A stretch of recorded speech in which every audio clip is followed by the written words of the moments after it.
Avec une dizaine d'apparitions à la présentation l'émission C'est ce soir. La chroniqueuse Camille Diao a réussi à endosser le costume d'animatrice de l'émission quotidienne France 5. Un rôle récurrent depuis le 28 mars, puisqu'elle remplace officiellement Karim Rissouli. En congé de paternité pour plusieurs semaines. Sénégalaise par son père. Normande bretonne par sa mère. Journaliste revient sur sa carrière à la télévision. Après avoir fait ses premiers pas à radio.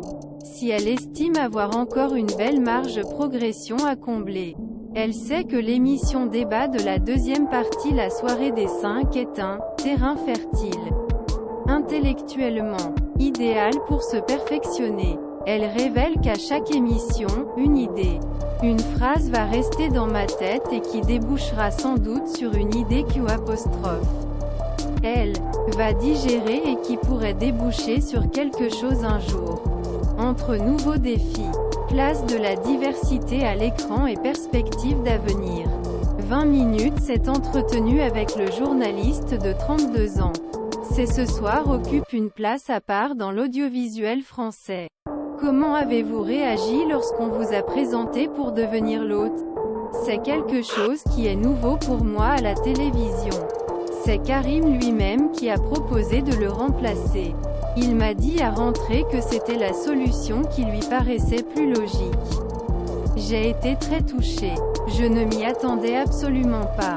J'imaginais plutôt ça depuis quelques années alors quand Karim me l'a proposé. J'ai été touchée par la confiance qu'il avait en moi.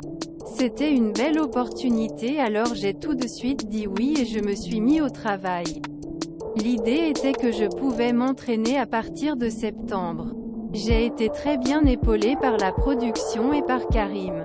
Ils m'ont permis de faire des remplacements de temps en temps depuis l'automne. Aviez-vous envisagé de vous retrouver à la tête d'une émission en devenant journaliste? Nécessairement. J'ai fait carrière à la radio avant d'arriver à la télévision et j'ai animé beaucoup d'émissions. Sur Radio Nova. Ce n'est pas le même format mais quand je suis arrivée à la télévision ça m'a semblé une évolution. Logique qu'un jour ça puisse mener au fait que j'anime ma propre émission. Disons que ça s'est passé un peu plus vite que je ne le pensais et j'en suis très content. Tu as rejoint C'est ce soir lors de sa création en 2021. Comment as-tu évolué depuis? Je pense qu'il n'y a pas de meilleur endroit à la télévision française où je pourrais être. Je me sens privilégiée de faire partie de cette émission qui a une vraie proposition. L'idée était de créer un espace de débat pacifique dans lequel on pourrait recevoir des personnes qui ont des opinions différentes mais qui échangent dans le respect. Je pense que c'est quelque chose qui manquait à la télévision. Quand j'ai rejoint l'émission, je savais que cela avait du sens. L'émission montre aussi que le débat peut se faire sans chercher le buzz. Je sais que Karim, au moment de créer la série, n'était pas sûr que ce soit possible. Il avait peur laisser trop de place au débat et tomber dans les pièges des chaînes d'information. Quel retour obtenez-vous des spectateurs? Ce type de débat manquait et les gens l'apprécient. Les gens disent, ça nous fait du bien parce que ça montre qu'il est possible de se parler même si on ne se connaît pas bien. Même si on n'est pas d'accord. Vous avez également co-animé le livre préféré des Français en décembre 2022. Qu'avez-vous pensé de l'exercice de Prime Time sur France 2? C'était un autre registre. J'étais contente d'avoir l'opportunité de revenir sur des sujets plus culturels. C'était un exercice intéressant de réfléchir à comment créer un divertissement qui parle de littérature tout en restant dans le registre très mainstream où l'on apprend des choses. Ces expériences sont de bon augure pour l'avenir. Quels sont vos objectifs? Pour le moment je suis très concentrée sur ce nouveau challenge. Je ne me projette pas encore sur ce qui va se passer derrière. Je me sens très bien en C'est ce soir et j'ai envie de continuer à participer à cette aventure. En même temps, j'aimerais éventuellement revenir à des sujets plus culturels. Je suis passionné de musique et j'aimerais avoir l'opportunité de proposer quelque chose sur la façon dont la musique illumine le monde dans lequel nous vivons.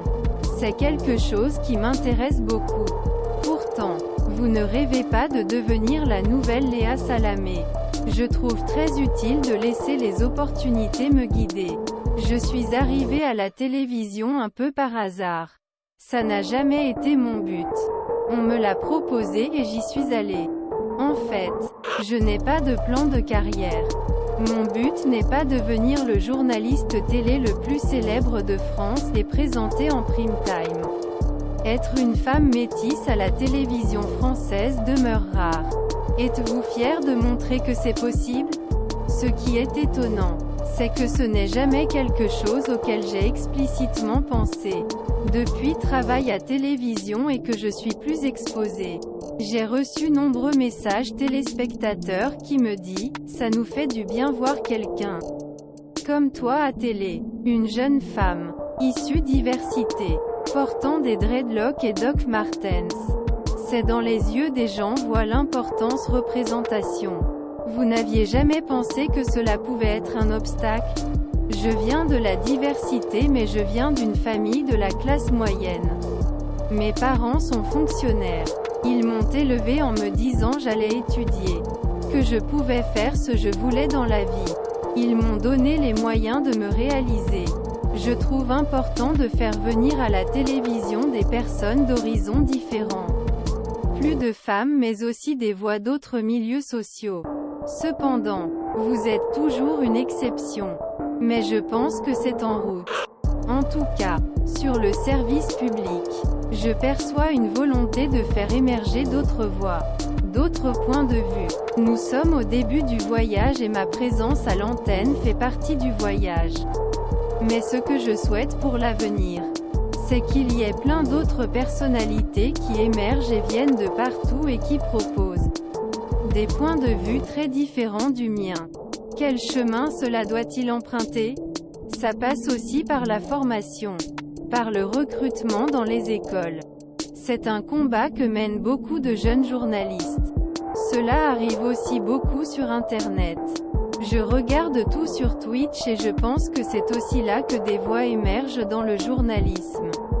J'espère que les médias grand public comme la télévision pourront absorber cela et voir qu'il y a différentes voix qui émergent ailleurs, et qu'il est temps de leur donner un peu d'espace aussi.